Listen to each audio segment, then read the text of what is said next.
Iglesia Cristiana, Testimonio a las Naciones. Continuamos con nuestro estudio de Romanos 3.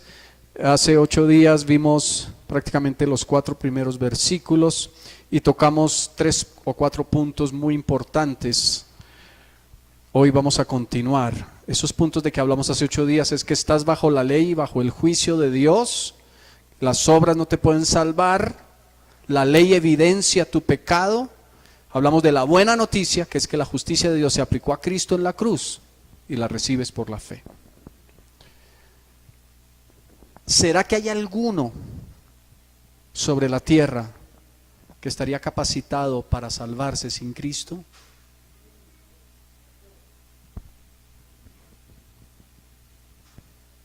¿Cuántos de los que están aquí, hoy no hay ninguna persona que nos visita por primera vez?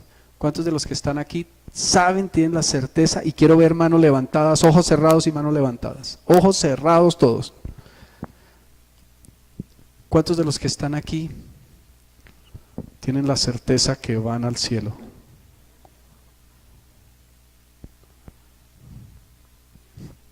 Amén. ¿Sabes qué?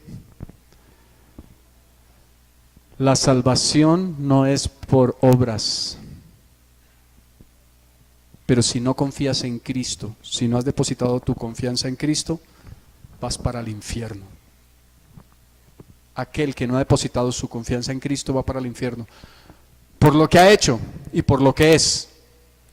Pero aquel, por lo que ha hecho y por lo que es depravidad total, puede ser salvo por el hecho de arrepentirse y confiar únicamente en Cristo para su salvación.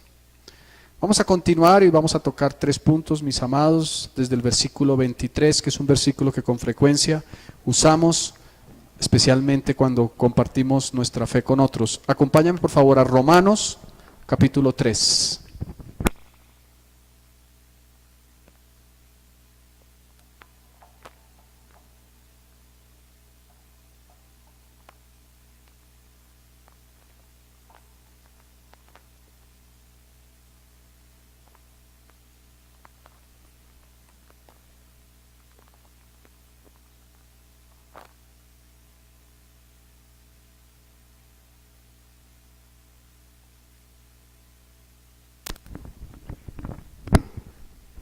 Romanos capítulo 3, versículo 23.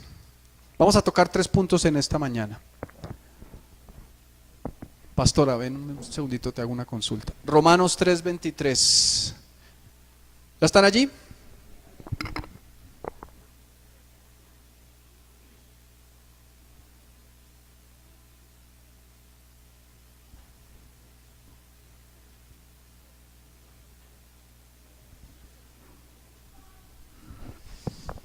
Tú eres pecador y culpable y en consecuencia estás condenado.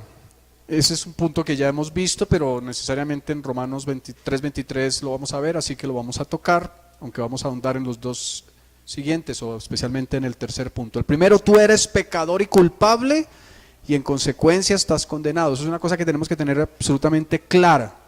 Cuando nacemos pecadores y culpables y en consecuencia estamos condenados. Segundo, Cristo se ofreció por ti y te compró con su sangre. Ese es el segundo punto. Cristo se ofreció por ti y te compró con su sangre. Estos temas de alguna manera ya los hemos visto, pero es bueno que podamos revisarlos a la luz de lo que nos sigue diciendo el libro de Romanos. Y eso me hace recordar algo, mis amados. Una de las maneras en que Dios enseña es con la repetición. Lo vamos a ver en las Sagradas Escrituras en el Antiguo Pacto y en el Nuevo Pacto, y el mismo Señor repite muchas veces en un mismo texto. Si ustedes revisan, por ejemplo, el libro de Juan en el capítulo 3, van a ver que por lo menos en 2 oportunidades dice, porque de tal manera amó Dios al mundo. Lo dice 2 veces, no lo dice una sola vez, para que tú tengas la certeza. Y 3 veces significa insistencia en algo que es importante. Así que cada vez que podamos repasar y revisar lo que la Biblia dice, está muy bien.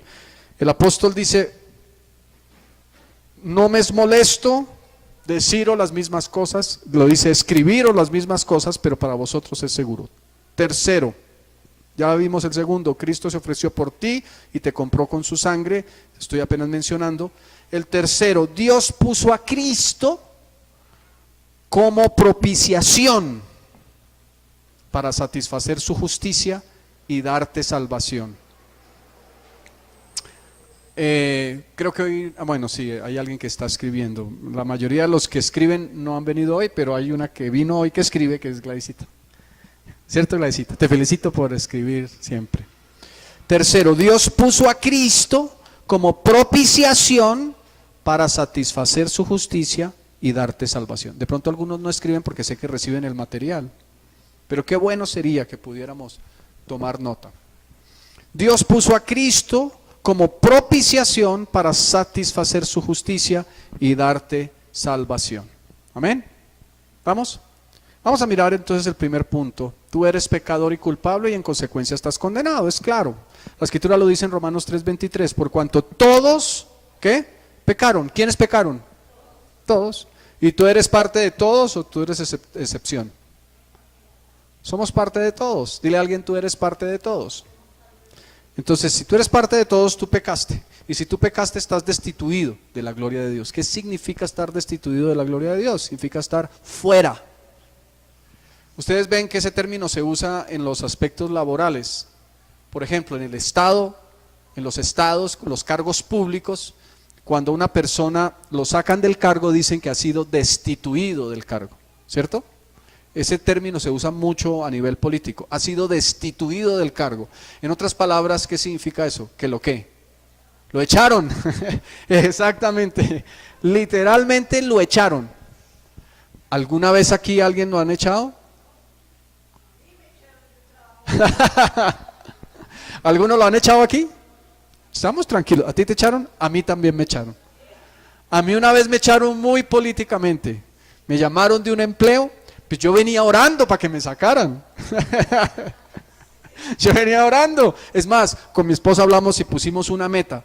31 de enero. Si al 31 de enero no ha pasado nada, me voy. Pero antes del 31, creo que antes del 31 de enero, no recuerdo ya en este momento, pues que es hace muchos años, me llamaron y mi jefe no sabía cómo decirme, mira Juan Carlos, lo que pasa es que sucede, es que patatí, es que patatá, es que el cargo que tú sustentabas ya no existe dentro de la organización, entonces estamos haciendo una reestructuración, sabemos que tienes esposa e hijas y nos preocupa tu estabilidad, pero te podemos ofrecer otra cosa en ventas. Y yo creo que estaba esperando que yo me pusiera a llorar, pero yo por dentro, pues por fuera hacía una cara como de acontecimiento, pues bueno, pero por dentro estaba que saltaba en una pata. Yo venía orando por eso. Me echaron, dejé de formar parte de esa organización, ya no tenía nada que ver con eso, estaba fuera. Antes yo tenía mi tarjeta de control de acceso y la pasaba y podía entrar y salir cuando quisiera y entrar y salir otra vez, las veces que quisiera y cuando quisiera. Y así lo hacía, entraba y salía, como Pedro por su casa. Trabajábamos en la oficina que daba en el World Trade Center, ahí en la 116, abajo de la séptima, y yo me iba al Radisson en horas de descanso a hacer unas llamadas que tenía que hacer y tenía que ver inclusive con cosas del ministerio. Entraba y salía. Cuando me echaron, me tocó entregar la tarjeta. Y aunque yo había trabajado allá, tenía las puertas cerradas. Eso pasa. Éramos parte del plan de Dios, éramos parte de su reino. Cuando pecamos quedamos por fuera. Y por más de que golpees y le ruegues a Dios, déjame entrar, con rogar no vas a poder entrar. Estamos destituidos de la gloria de Dios por el pecado. Punto. ¿Está claro? ¿Estamos hasta allí? Por cuanto todos pecaron y están destituidos de la gloria de Dios. Segundo, Cristo se ofreció por ti y te compró con su sangre. Ahora, Cristo pagó la justicia de Dios gratuitamente y te compró por gracia, por medio de la fe. ¿Alguno de los que está aquí ha tenido alguna vez plata, dinero? Levántame la mano si alguna vez has tenido dinero. Ahora, levántame la mano si has tenido dinero que te has ganado. Porque algunos podemos tener dinero, especialmente cuando somos dependientes de la mesada que nos dan nuestros padres. Algunos tienen más, otros menos. Nosotros le podemos dar algo a nuestras hijas, especialmente a Sara, que es la que no trabaja, porque Paula ya trabaja. Y ella llega y ahí a veces le toca contar monedas, pero tiene compañeras que sacan el billete de 50. Y entonces tiene una compañera muy querida que le dice, ay, camina, te invito y nos comemos una empanada. Y ya,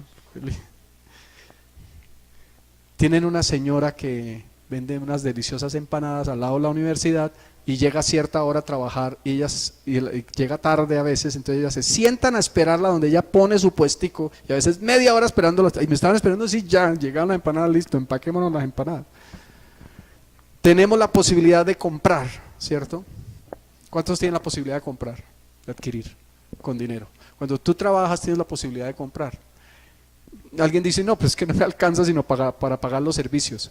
Bueno, cuando tú pagas los servicios estás comprando el agua, estás comprando el teléfono, bueno, el servicio de teléfono, estás comprando el beneficio de tener energía eléctrica, ¿cierto?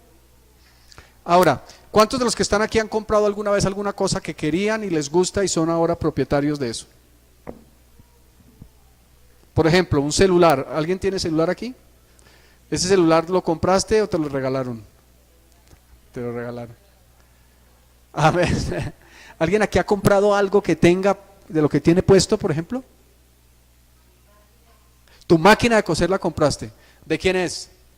Tú la compraste, ¿cierto? Eres la dueña. Ahora, aquí yo no estoy hablando de que somos mayordomos de lo que Dios nos ha dado y las cosas son de Dios. Claro, las cosas son de Dios, en últimas son de Dios. Pero ¿qué te quiero enseñar con esto? Cristo pagó por tu vida. Pagó por tu vida. Pero a veces todavía tú y yo queremos vivir como si nosotros fuéramos los dueños de nuestra propia vida. Tenemos dos opciones. Decirle a Cristo, no me interesa que seas mi dueño, en cuyo caso estarías renunciando a la fe, porque algún día le dijiste, acepto que pagaste por mí en la cruz. El Señor pagó por tu vida en la cruz. Si pagó por tu vida, ¿a quién le pertenece tu vida? ¿A quién le pertenece? A Cristo. Entonces, pregúntate a ti mismo, ¿por qué será que sigo viviendo como si yo fuera el dueño de mi vida y no Dios? Ese es un error. Que el Señor nos dé la gracia para cada vez enderezarlo más. Pero no te perteneces a ti, perteneces a Dios. Amén. ¿Sí? Y cada día deberíamos vivir como si eso fuera una verdad y una realidad de nuestras vidas, que no lo hacemos. Vivimos a nuestra manera en muchas cosas, tomamos nuestras propias decisiones sin consultarlo al dueño. Y yo sé que algunos aquí han trabajado en empresas o han trabajado con jefes. ¿Cuántos han trabajado? ¿Cuántos han tenido algún jefe trabajando? A no ser que tú seas independiente. Yo soy mi propio jefe, pero en última resulta que mis jefes son mis clientes, porque ellos son los que me dicen lo que tengo que hacer. Pero si tú tienes un jefe, yo creo que tú no llegas a la oficina o a tu lugar de trabajo, donde quiera que sea, y haces lo que se te pegue la regalada, sino que tú haces lo que tu jefe te dice. Ahora, en la medida en que tu jefe te dé autonomía, pues tú lo haces. A veces los jefes saben menos que nosotros, ¿cierto? Y en muchos casos, en el oficio que hacemos, los jefes saben menos. Pueden tener una idea, pero pues saben menos. Así que tú eres mejor en lo que haces que tus jefes, ¿cierto? Pero eso no significa que tus jefes sean los que te den la directriz. En lo que Dios te da libertad, ten la libertad para vivir como Dios te da esa libertad. Pero en lo que Dios te dice que debes hacer, le perteneces a Dios y te debes a Dios. Y Él es tu jefe en un sentido. Así que tenemos que obedecer a Dios si queremos vivir una vida plena y una vida conforme a Cristo. Cristo se ofreció y Cristo pagó y fue judicializado por tus pecados. Fue condenado por tus pecados. Fue juzgado por tus pecados. Murió por tus pecados. ¿Qué nos dice el versículo 24? Siendo justificados gratuitamente por su gracia. ¿Cómo somos justificados? Gratuitamente. ¿Cuánto pagaste tú? Nada, pero fuiste comprado. le perteneces a Dios. Siendo justificados gratuitamente por su gracia, mediante la redención que es en Cristo Jesús. ¿Ustedes recuerdan lo que significa la palabra redención? La vimos hace unos meses. Sí. Redención. Ustedes son muy juiciosos. Y claro que se acuerdan. Redención. Ese es un término bancario también. La redención. Pagar por. Pero entonces específicamente es que alguien pagó por tu deuda. Tu deuda fue redimida. El pago por un rescate. Es redención. El pago por un rescate. ¿Cierto? ¿Pago por una deuda o pago por un rescate? El Señor Jesucristo dijo una palabra cuando estaba en la cruz y es tetelestai. Tetelestai. La palabra tetelestai significa, o la expresión tetelestai significa, la deuda ha sido pagada. Todo ha sido cancelado. El rescate se pagó. La deuda se pagó. ¿Alguno aquí debe algo? ¿Tiene alguna deuda? ¿Tienes deudas? Pide al Señor que te dé la provisión para pagarlas. En serio, pídele al Señor que te dé la provisión. Cierra tus ojos ahí. ¿Tienes deudas? Bueno, vamos a orar ya por eso. Padre, en el nombre de Jesús, dile al Señor, yo te pido que tú me des la provisión para salir de mis deudas, sobrenaturalmente. Y dile al Señor, si en tu corazón tú sabes que has sido fiel con lo que debes dar al Señor y lo que debes dar a su obra, dile, gracias Señor porque tú me has dado la provisión para dar para tu obra. Ahora te pido Señor que sobrenaturalmente me des la provisión para pagar mis deudas. Dile al Señor, perdóname en lo que he sido mal administrador. Dile al Señor, perdóname en lo que he sido mal administrador, pero sé que tú me darás la provisión para pagar, y que cuando llegue Señor yo sepa que parte la debo apartar para pagar mis deudas y parte de esa provisión que me das para comer, para mi pan. Gracias Señor, en el nombre de Jesús, amén. Había una deuda, alguien la pagó por ti, Cristo. ¿Qué debías tú? Tu vida entera, tu vida entera. ¿Quién pagó? Cristo. Cristo pagó. El pago por un rescate significa redención. El pago por una deuda, el pago por un rescate, el pago por tu vida. Tercero, vamos a ir a lo gruesito en esta mañana. Tercero, Dios puso a Cristo por propiciación para satisfacer su justicia y darte salvación. ¿Me están escuchando? Dios puso a Cristo por propiciación para satisfacer su justicia y darte salvación. ¿Cuál es la justicia de Dios? ¿Que te perdone? ¿Cuál es la justicia de Dios? Es que cuando pensamos en la justicia de Dios pensamos mal muchas veces, mis amados. Es que Dios es justo. ¿Qué piensas tú? Alguien que me diga, ¿qué piensas tú cuando dices es que Dios es justo?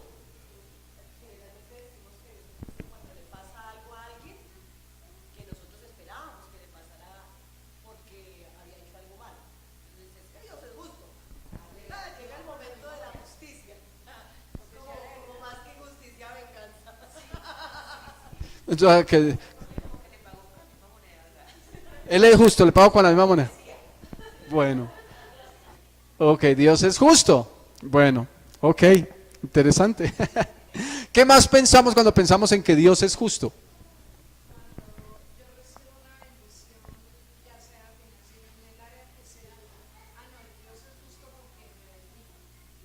Dios es justo porque me bendijo y yo me lo merecía. En esas tres hay una cosa en común. Estamos pensando en nuestro beneficio. El otro hizo, pues bien hecho que la tenga, ¿cierto? Lo que hablamos casi que la venganza. O, como Dios me bendijo, entonces Él es justo porque me bendijo. Correcto, eso es lo que normalmente pensamos acerca de la justicia, pero eso no es la justicia de Dios. La justicia de Dios significa que Él, siendo perfecto, ha establecido unos parámetros y esos parámetros se cumplen sí o sí. El que peca debe morir, y esa es la justicia de Dios. ¿Estamos? Ahora, Dios no puede pasar por encima de sus propios parámetros. Dios no puede pasar por encima de sus propios parámetros, porque si lo hiciera dejaría de ser Dios. La Biblia dice, el que peca debe morir. La paga del pecado es ¿qué?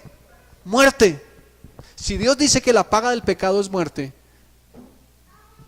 y Él no destruye a aquel que ha pecado con la muerte, ¿qué ha pasado? Si Dios dice que la paga del pecado es muerte y Dios no destruye al que peca con la muerte, ¿qué pasaría? No. A ver, tal vez no me expliqué bien. Si la Biblia dice que Dios paga con la muerte de aquel que es culpable, la norma de Dios es que el que peca debe morir. Y Dios dice, pues no va a morir. ¿Qué estaría pasando?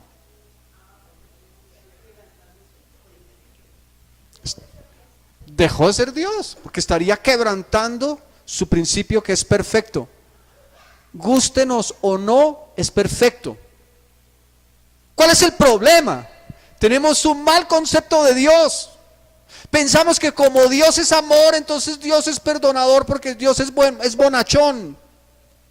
Dios es el anciano bonachón que anda con un bastón y casi ya no se puede ni parar ni caminar porque tiene tantos años. ¿Cuántos años tiene Dios? Es eterno. Entonces, ¿cuántos años tiene Dios? No puedes contar con tu mente humana porque es eterno. Entonces ya nos imaginamos a un pobre cansado, pues, bonachón, como lo pintan. Dios es bueno. Y entonces pensamos que como Dios es bueno, entonces Él me tiene que perdonar. Y pensamos que la justicia de Dios es que haga cosas buenas conmigo. Pero ¿qué es lo que yo me merecía? La muerte.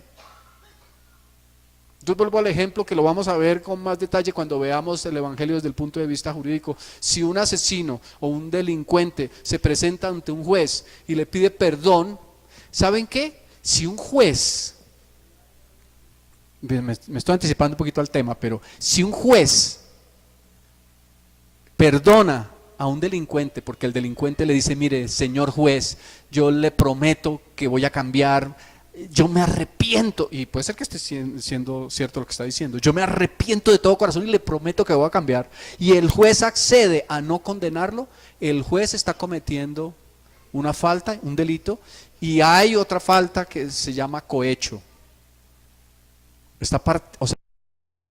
Falta allí que es cohecho. El cohecho es participar en la acción por no condenarla. O sea, casi que es una complicidad, pero se llama cohecho.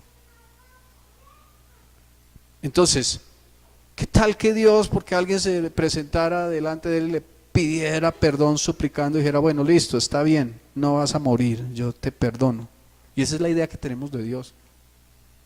¿Por qué es que nos podemos presentar delante de Dios? Hay una única razón. Porque la justicia de Dios ya fue satisfecha. Porque la ira de Dios ya fue satisfecha. ¿Qué es lo que merece el pecador? La ira de Dios. Y la ira de Dios ya fue satisfecha en Cristo. Esa es la propiciación, mis amados. Romanos 3:25 dice, a quien Dios puso como propiciación por medio de la fe en su sangre para manifestar su justicia, a causa de haber pasado por alto en su paciencia los pecados pasados. Aquí hay varios aspectos en este versículo. Uno de ellos es la paciencia, no lo voy a tocar mucho, pero a causa de la paciencia de Dios es que nosotros hace años no fuimos consumidos. En otras palabras, Dios te esperó. ¿Sabes qué? Hay mucha gente allá afuera que debería estar siendo ya hoy condenada con la muerte.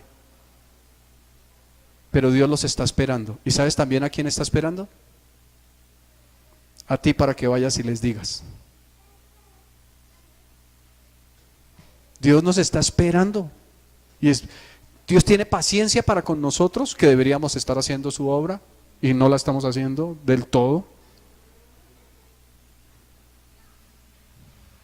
Ahora es que hablemos de Cristo, pues hablamos algunos, de pronto yo sé que hablan. Estamos dormidos, por eso el Señor ha dicho, arrepiéntanse.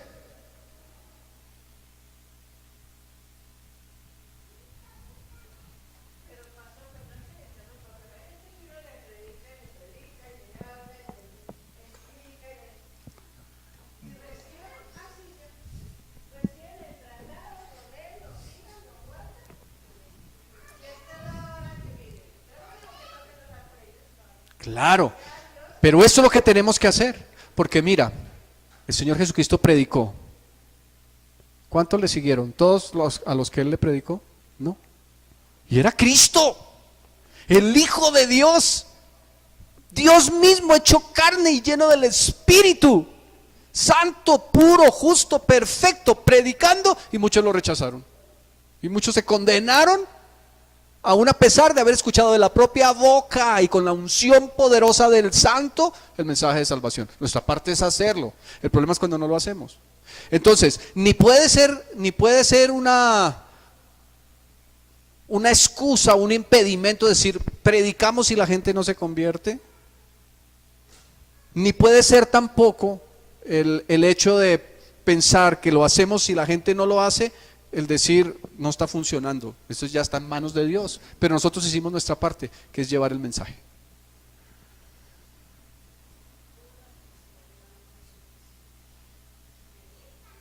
Él mismo se ahorcó, desistió, ¿verdad? Exactamente, así que muchos no van a escuchar, pero eso nunca debe impedir el hecho de que compartamos el Evangelio. Entonces, otra de las razones por las que a veces no lo hacemos es porque tenemos temor a que nos rechacen o sencillamente decimos, pero ¿para qué si la gente no está escuchando? No importa. ¿Sabes qué? Hace poquito vino una pareja y yo estoy hablando con ellos y vinieron por un tratado. Y yo pensé, yo les voy a decir esto, yo pensé, de pronto me equivoco. Pero ese tratado lo pudo haber dado Bertica o María del Carmen o Azucena o Gladysita. Y dije, ¿y quién más habrá podido dar ese tratado?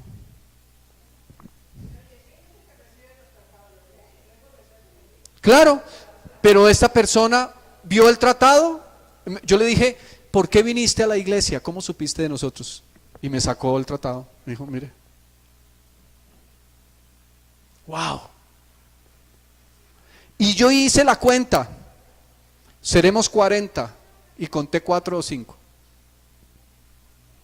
No sé si los demás, de pronto los otros lo están haciendo y yo no lo sé. Pero no son muchos los que se me han acercado a mí a decirme, pastor, me faltó Marinita. Pastor, ¿tiene tratados? Si nos acaban los tratados, miremos a ver qué más hacemos. Pero confesemos al Señor con nuestra boca y hablemosle a la gente. El Señor recibió la justicia y la ira de Dios. Yo mencioné hace 8 días algo y les hice la pregunta, ¿quién dices tú que mató al Señor? ¿Recuerdan? Para los que vinieron hace 8 días. ¿Quién dices tú que mató al Señor? Y pueden haber varias respuestas. Como yo en algunas ocasiones he enseñado algo acerca de eso, entonces algunos contestaron, nosotros matamos al Señor. Por nuestra causa, Cristo murió. Pero ¿quién mató al Señor? Por nuestra causa, Cristo murió. O sea, en un sentido nosotros lo matamos, no en un sentido. Pero en realidad lo que deberíamos decir es a causa nuestra fue que Él murió. Ahora, podemos decir, los judíos, los romanos, nosotros mismos, ¿quién mató al Señor? Ok, veamos entonces, no perdamos Romanos capítulo 3 y vamos a Isaías 53. Isaías 53, versículo 4.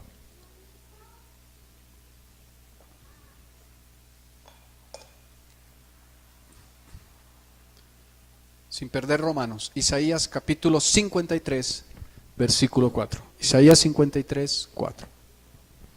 Ciertamente, ¿ya llegamos a Isaías? Amén. Ciertamente llevó Él nuestras enfermedades. ¿Quién? Cristo. Y sufrió nuestros dolores. ¿Quién los sufrió? Cristo.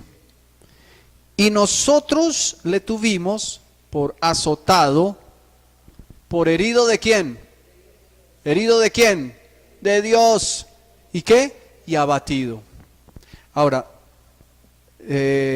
si alguno, bueno, leamos el versículo 6. Todos nosotros nos descarriamos como ovejas. Cada cual, ¿quién es cada cual? O sea, yo también soy cada cual. Cada cual se apartó por su camino, mas Jehová cargó en él el pecado de todos nosotros. Dios fue quien hirió a Cristo. Dios el Padre fue quien mató a Cristo, porque Cristo dijo: yo tomo el lugar de la humanidad. ¿Qué se merece la humanidad? La muerte. ¿Quién iba a matar a la humanidad a causa de su pecado? Dios, no el diablo. Dios. Porque la justicia de Dios dice que el que peca debe morir. ¿Quién lo dice? ¿Dios o quién? Entonces, ¿quién va a hacer esa justicia? Dios, no nadie más. Si Dios dice que el que peca debe morir, ¿quién debe morir? El que peca. ¿Y quién produce esa muerte? Dios. Ahora, la muerte, hablamos hace 8 días algo acerca de esto. Hay 2 tipos de muerte: la muerte física y la muerte espiritual. La muerte física, perderemos vida en este cuerpo. La muerte espiritual, estaremos separados de Dios. Que ninguno de aquí sufra eso. Separación de Dios es muerte. Así que el hombre sufre 2 muertes. Aquel que nace una vez morirá 2 veces. Y el que nace 2 veces va a morir una sola vez. El que nace 2 veces, nace de carne y sangre y nace espiritualmente, solo experimentará una muerte, la muerte física de su cuerpo, y recibirá un cuerpo nuevo y estará por la eternidad en la presencia. El que nace una vez, ¿cuántas veces va a morir? El que nace 2 veces, ¿cuántas veces va a morir? Una. ¿Cuál es la segunda muerte? Es ser echado al lago de fuego y azufre por la eternidad, estar en separación de Dios por la eternidad. Esa es la segunda muerte. Aquel que no confía en Cristo para su salvación, que no se arrepienta de sus pecados, que no acepte la obra de Cristo en la cruz, que no confíe únicamente en Cristo para su salvación, estará por la eternidad separado de Dios. Esa es la muerte segunda. Isaías 53:10 dice: con todo eso, Jehová quiso ¿qué? Quebrantarlo. ¿Qué fue lo que Jehová quiso?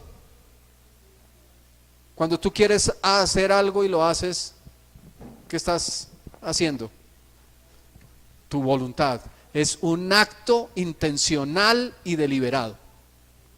¿Sí?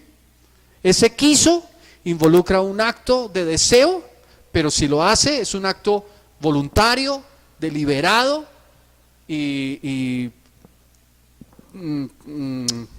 motivado por lo que se desea hacer. ¿Estamos?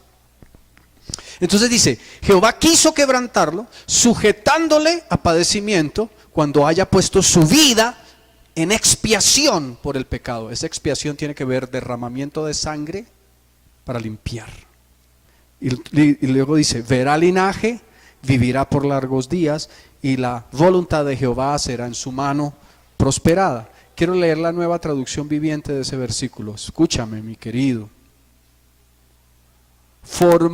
Escúchenme esto, miren esta traducción que nos explica este versículo de una manera especial. Formaba parte del buen plan del Señor aplastarlo y causarle dolor. ¿Están escuchando?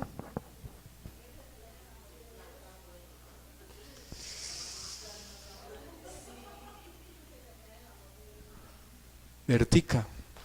Pero total, vuelvo a leer. Miren lo que dice Isaías 53:10 en la Nueva Traducción Viviente. Formaba parte del buen plan del Señor aplastarlo, refiriéndose a Cristo, y causarle dolor. Ahora dice: sin embargo, cuando su vida sea entregada en ofrenda por el pecado, tendrá muchos descendientes, nosotros los que hemos confiado en él. Disfrutará de una larga vida eterna, y en sus manos el buen plan del Señor prosperará. Oh, Dios mío. Es tiempo de que entendamos la magnitud de la obra de Cristo. Creo que no la hemos entendido en toda su plenitud. Pero ¿quién fue el que tomó la vida del Señor? ¿Quién fue el que quebrantó al Señor? ¿Quién fue el que mató al Señor? El Padre. El Padre.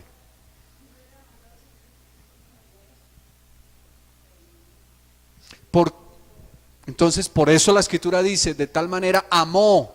El amor es una decisión intencional. Debemos ser intencionales cuando amamos. El amor no son emociones. Por eso es que se acaba lo que llamamos amor, porque son emociones. Es que se me acabó el amor, entonces no amaba. Porque el amor es una decisión. La Biblia dice, el amor es sufrido, es benigno, no tiene envidia, no es jactancioso, no hace nada indebido, no busca lo suyo, no guarda rencor, no se goza de la injusticia, no se goza de la maldad, todo lo cree, todo lo espera, todo lo sufre, todo lo soporta.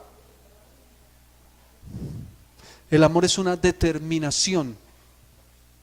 Yo hace 8 días mencionaba, yo me determiné a amar a mi esposa hasta que la muerte nos separe. ¿Que me gusta todo lo que ella hace? No. ¿Que a ella le gusta todo lo que yo hago, pienso y digo? No. Entonces se acabó el amor porque ya no. Ahora, el amor, como es una decisión, debe ser determinada también a hacer todos los días algo por el crecimiento de ese amor. Y es lo que el Señor espera de ti cada día y es lo que Dios hace por ti cada día. Por eso la Escritura dice que nuevas son cada mañana sus misericordias. Nuevas, todos los días Dios renueva su misericordia. Otra vez, necesitas nueva misericordia, otra vez está para ti. La necesitas otra vez y al otro día otra vez. Y nuevas son cada mañana. Dios es intencional en amarte. Todo pasará menos el amor. ¿Quién mató al Hijo de Dios? No fue el diablo, no fuiste tú, no fueron los judíos, no fueron los romanos, fue Dios. Para aplicar en Cristo la justicia que tú te merecías. Por eso el que rechace a Cristo está rechazando a Dios y está condenado eternamente. Se va para el infierno. Por su pecado y su maldad y su depravidad que tú y yo tenemos, pero que Cristo ya pagó y tú lo aceptaste y tú te arrepentiste. ¿Me estoy explicando? Esa es la propiciación. Esa es la propiciación. Cristo voluntariamente tomó tu lugar. Ahora, ¿por qué el sufrimiento de Cristo en Getsemaní? Dice la Biblia que Él comenzó a angustiarse en gran manera y que salían de su frente gotas grandes como de sangre. Comenzó a angustiarse en gran manera. El Hijo de Dios angustiado. ¿Cuántos alguna vez han estado angustiados por algo? Era angustia y esas zozobras. Él estaba angustiado. Y algunos pensarán, claro, tenía que estar angustiado, cierto mandita tenía que estar angustiado. Algunos pensarán, tenía que estar angustiado porque iba a ir a la cruz, porque lo iban a maltratar, lo iban a herir, lo iban a crucificar, lo iban a azotar. ¿Cuántos vieron la película La Pasión de Cristo? ¿Cuántos vieron la película La Pasión de Cristo? La de Mel Gibson. Yo creo que yo no he visto mejor película en eso, en cuanto a mostrar el sacrificio de Cristo físico. No he visto mejor. Impactante. Que acabara eso ya. Claro. Claro, era una cosa, o sea, miren, salvaje y violenta. Es fuerte. Y tanto que algunos precisamente, que son humanistas, han tachado eso de un salvajismo y que esa película, no, pero es que eso refleja la realidad de lo que Cristo murió, de lo que Cristo sufrió en la cruz. Pero déjenme decirles que la angustia de Cristo no era por eso. Él sabía que tenía que morir. Había una angustia mayor. En segundo nivel, en primer nivel, su sacrificio físico. Pero en segundo lugar había una angustia mayor. Y era, siendo justo, perfecto, santo, puro, tener que recibir toda la porquería, depravación e inmundicia de la raza humana, dentro de la que estaba la tuya y la mía. Recibir esa porquería dentro de sí, siendo Él santo, justo, perfecto y limpio. Recibir esa porquería. Es como si tú, estando recién bañadito y perfumadito, te dice metas en la cochera de los cerdos, que ahí hasta estiércol hay, y revuélquese ahí y úntese el cabello y todo lo demás y frótese. ¿Quién va a hacer eso? Nadie será tan traído de los cabellos de hacer tal cosa, pero el Señor sabía que le tocaba revolcarse en la porquería de tu pecado y del mío. Pero hay algo todavía por encima de eso que le ocasionaba la angustia, mis amados. Y era el hecho de que a causa de llevar tu pecado, Él iba a ser separado de Dios.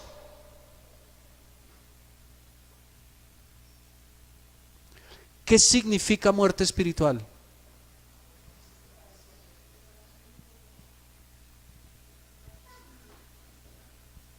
La muerte espiritual es separación de Dios.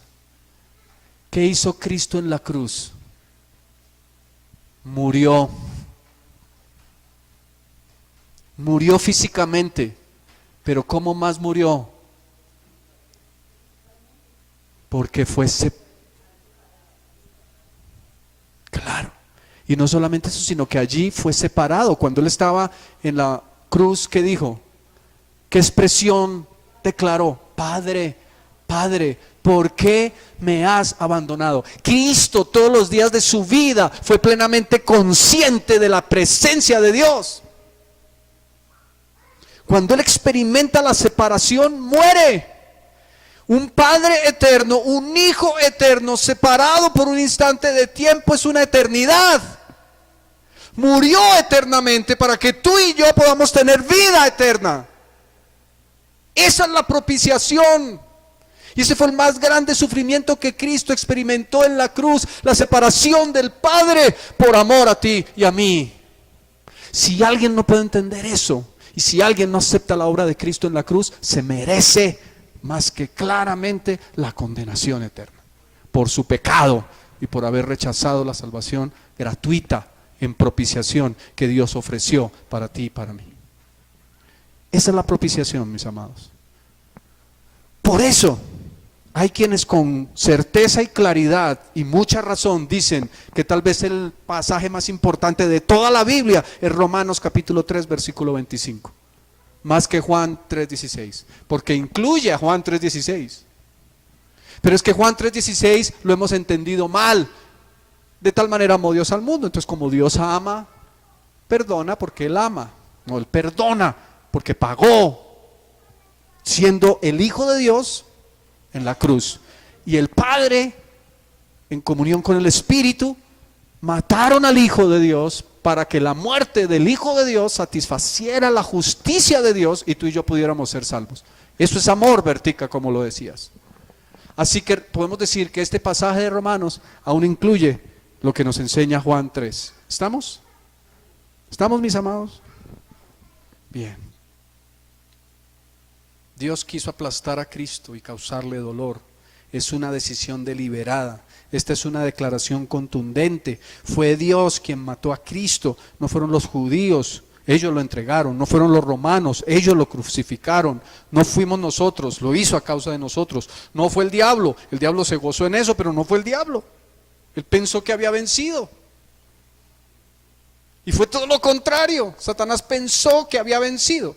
Si hacemos alusión un poquito a la película de Mel Gibson, vemos como el diablo se pasea y está como ufanándose, ya, vencí. Lo que no sabía, lo que el diablo no sabía es que se acercaba a su final y que a través de la muerte y la resurrección de Cristo el diablo iba a ser condenado por la eternidad, iba a ser derrotado. Dios a través de Cristo derrotó al diablo en la cruz y llevó toda la maldición de la raza humana, especialmente de aquellos que hemos aceptado ser libres de esa condenación. ¿Están conmigo? Para terminar, Gálatas 3:13, lo acabo de mencionar.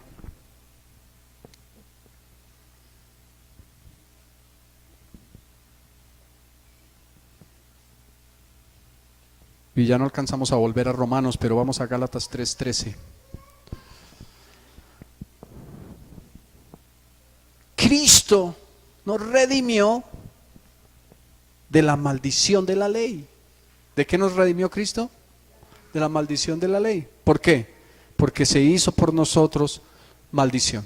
No solamente recibió la ira de Dios, no solamente fue quebrantado y herido por Dios, no solamente se satisfizo la justicia de Dios, sino que fue hecho maldición. Para que ya la maldición que estaba sobre nosotros no estuviera más. Cristo nos redimió de la maldición. Y la maldición de la ley es porque la ley te acusa. Hace 8 días vimos cómo a través de la ley es el conocimiento del pecado.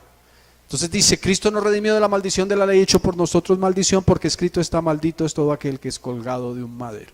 La salvación, mis hermanos, es obra exclusiva de Dios. Ningún hombre o mujer o ser humano sobre la tierra podrá ser justificado delante de Dios. Y esto es lo que tenemos que hacer entender a las personas a las que les estamos compartiendo el Evangelio. Deberíamos comenzar cuando prediquemos el Evangelio hablando de la depravidad del hombre, de la podredumbre del hombre, del pecado del hombre.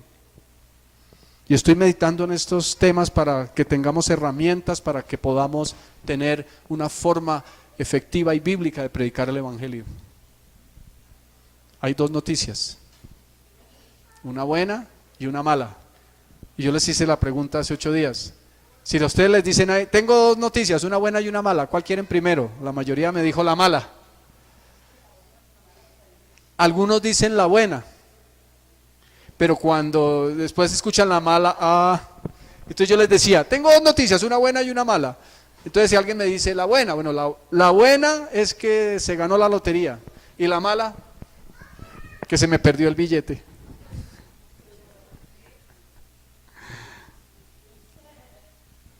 ¿Cierto?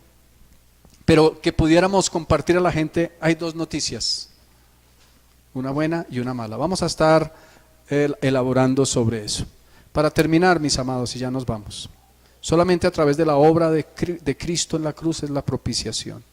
Hasta aquí lo que hemos visto desde el versículo 19 hasta el versículo 25 es esto: todos somos culpables. Toda la ley fue incumplida por el hombre. Vimos en Santiago 2:10 que si tú fallas en un punto, eres culpable de todos.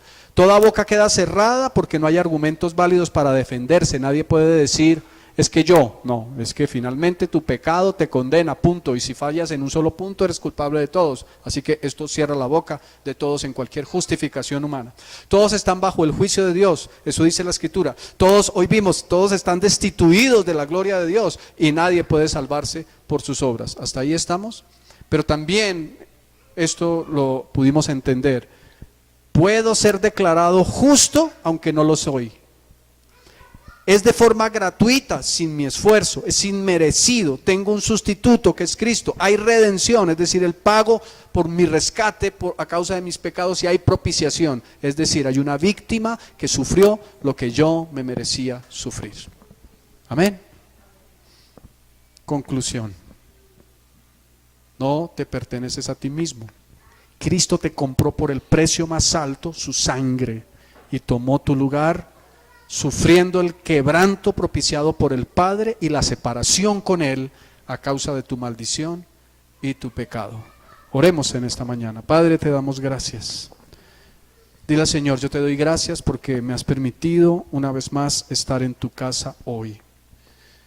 Te pido tu gracia y tu bendición sobre aquellos que no han podido estar hoy, Señor, pero estoy agradecido porque me has traído en esta mañana y a través de tu palabra he recordado y entendido más claramente tu obra de redención, tu obra de justificación, tu obra de propiciación, a la luz de lo que nos enseñas en el capítulo 3 de Romanos. Dile al Señor, perdóname, Dios, por no haber entendido con claridad cuál es tu obra. Perdóname, Dios, por no haber compartido con otros la fe. Perdóname, Dios, pero dame la gracia, Señor, para tener un verdadero arrepentimiento y para hacer lo que tú esperas que yo haga. Hoy recuerdo, Señor, porque tu palabra nos lo recuerda, que no me pertenezco a mí mismo, sino que te pertenezco a ti, porque me compraste por el precio más alto, tu sangre. Hoy recuerdo que pagaste por mi rescate. Hoy recuerdo que tomaste mi lugar y que tú recibiste toda la ira de Dios. Y no solamente eso, Señor Jesús, sino que fuiste separado del Padre por un instante. Y como dice tu palabra, fuiste a lo más profundo y llevaste cautiva la cautividad para que cada uno de nosotros, dile al Señor, para que yo pudiera tener salvación y vida eterna. Dile al Señor, líbrame, oh Dios, te lo ruego, líbrame de apostatar de la fe, líbrame de apartarme de ti, líbrame, Señor, de ir en pos de falsas doctrinas, líbrame, Señor, de hacer lo que no te agrada. Y ayúdame, Señor, a hacerte agradable, que mi vida sea útil. Gracias, Señor, porque tú prometes que creas en nosotros, que haces en nosotros una nueva creación. Así que no es por nuestra fuerza, sino por la tuya. Y la salvación no es algo que viene de nosotros, sino viene de ti. Dile, Señor, gracias por tu salvación. Gracias por tu salvación. Te bendigo, Dios. Gracias, Dios. Oramos en esta mañana en el nombre del Padre, en el nombre del Hijo y en el nombre del Espíritu Santo de Dios y decimos amén. Iglesia Cristiana, Testimonio a las Naciones.